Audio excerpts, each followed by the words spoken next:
Kia ora, welcome to our first podcast. Today we'll dive into the ideas and strategies to revitalise the interest in live sporting events among uni students. Today we'll be focusing on the Blues Auckland rugby team and their quest to reconnect with the younger demographic.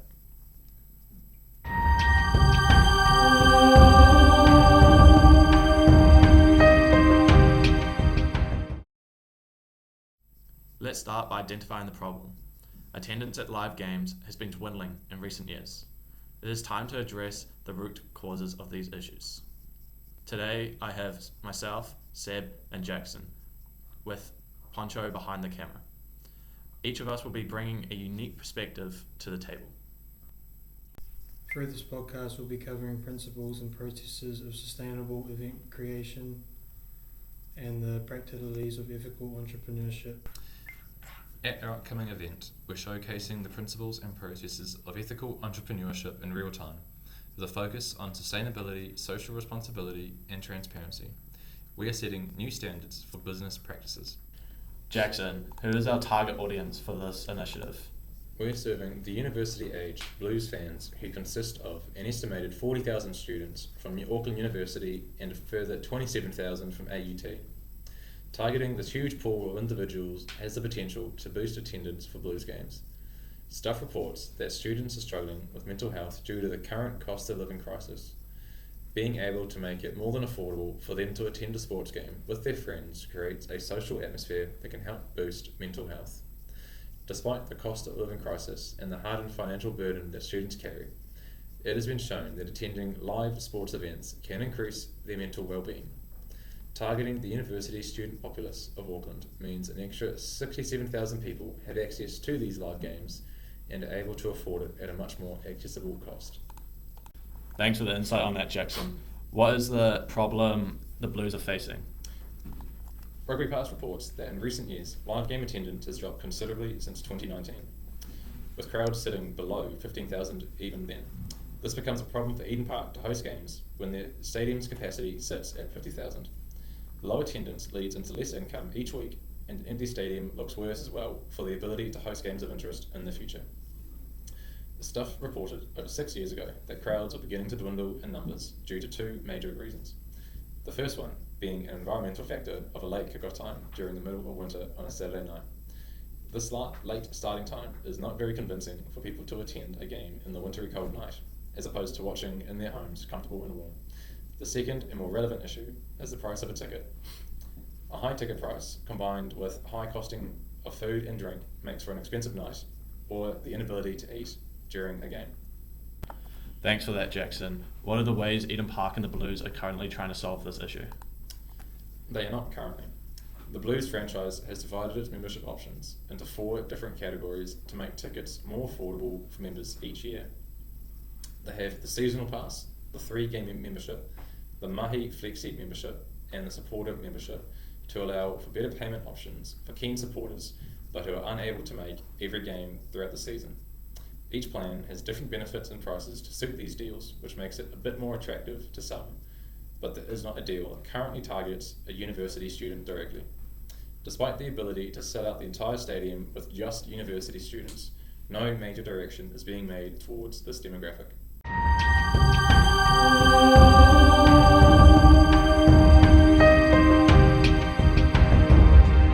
We're offering cheap tickets to uni students with an exclusive seating area, cheap fees, exclusive area for all similar age people, and a free drink on entry with every ticket. For our idea, we need to have a well-crafted approach to meet the needs of our uni students. So our goal is to provide students with a memorable and immersive sport experience by providing specially discounted tickets, prices, and establishing the C within the stadium. As part of being students, we know what things people our age like and don't like. So those two things that we see are important are cheap tickets and free booze. So these two things create attraction towards students, as we all know who doesn't like cheap and free things. The excitement is extending beyond the stadium walls as we partner with local businesses and university organisations to offer students exclusive deals and promotions at nearby establishments. The student groups are targeted marketing campaigns are also helping us reach out to students. In addition to selling tickets, we facilitate a sense of community for the uni students to come together and have fun by cheering on the Blues at Eden Park. Here we have Callum, who's going to talk about what gives us the edge over the alternatives. The edge is that we can attract and generate hype. Since we are the demographic, we understand our target demographic. We can create attraction and generate hype that leads to a competitive advantage over the current issues. As a fellow university student, we're not just observers, we're deeply enriched in student experiences. Having such close relationships allows us to gain a better understanding of what interests our peers have and what captures their current attention. The initiatives we are implementing aren't just based on market research or industry trends. They're inspired by first-hand experience and first-hand knowledge of what students want and need. The rhythms of their schedules and the trends they follow are the experiences that Crave all are informed by how we experience student life. By harnessing this knowledge, we're able to design ideas and events that speak directly to students' hearts and minds.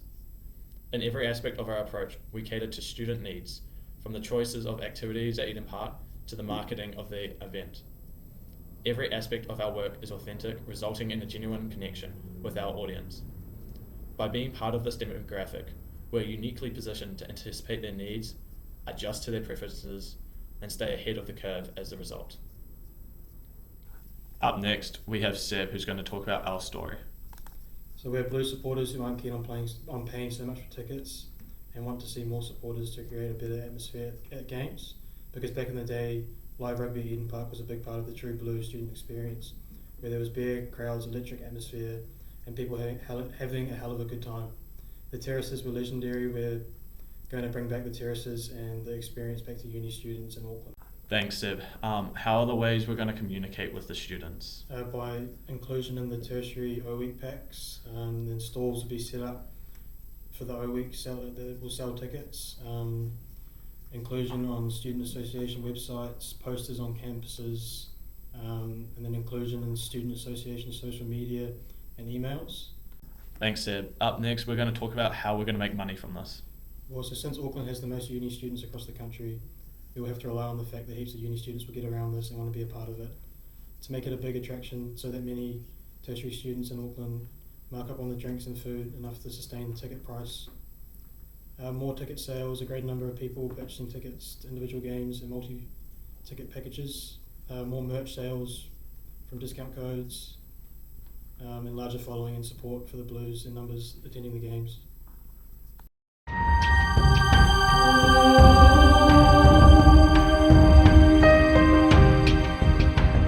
Introducing a student section, this allows us to address the needs of that demographic. This provides a budget-friendly section where most people, similar to the demographic, can interact. University students generally tend to have a tighter budget, mainly due to not working full-time or receiving a student allowance. This means they are deliberate choosing for what to spend their money on. By creating a discounted ticket gives this target demographic a perceived advantage because they can save money compared to other consumers. By making the tickets affordable, we can have the product low risk, which means the customers are a lot more likely to attend if they are not loyal rugby fans. Consumers spend more money on tickets if they have attended an event previously. Create an environment that caters to students creates the ability for social interaction with each other.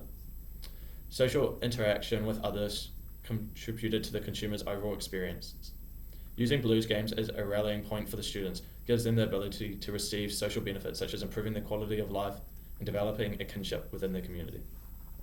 We would first have to assign a section of Eden Park to the students. This is important because if the section is too large, the stadium will lose revenue because they cannot fill out the seating, and if it is too small, not enough students will be able to attend.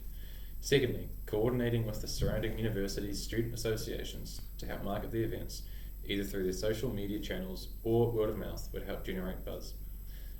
This would allow the Blues to concentrate their efforts on the target demographic. Thirdly, it would be able to help identify what unique opportunities can be offered to the stakeholders in that section. The two main options are promotional giveaways, things like apparel or stationery, or experiences like an exclusive bar, or being able to interact with the players at the end of the game. Continuing with Jackson, he's going to be talking about the costs associated with the project. The main costs would have to be labour, marketing and products for this project. From the stadium standpoint, giving students these opportunities means sacrificing time, which results in higher wage costs. Marketing would be the second largest cost for this project, while creating special products for the student section, such as giveaways or budget-friendly merchandise, would be the third largest cost. Considering the target demographic, common merchandise options are stationery and apparel, which are much more likely to be appealing because they are easy to use day to day. When making giveaway items, they have to be designed with care because they can generate conversation away from the event itself. Continuing with Jackson, how do we plan to sustain this initiative financially? It's all about maximising ticket and merchandising sales, as well as building a larger following for the Blues. With Auckland boasting the highest concentration of university students, we are confident that this venture will be financially viable in the long run. Well, that's it. You've heard firsthand from Seb, myself, and Jackson about the initiatives we're going to be implementing into our project. Keep updated on our future podcasts through the YouTube channel.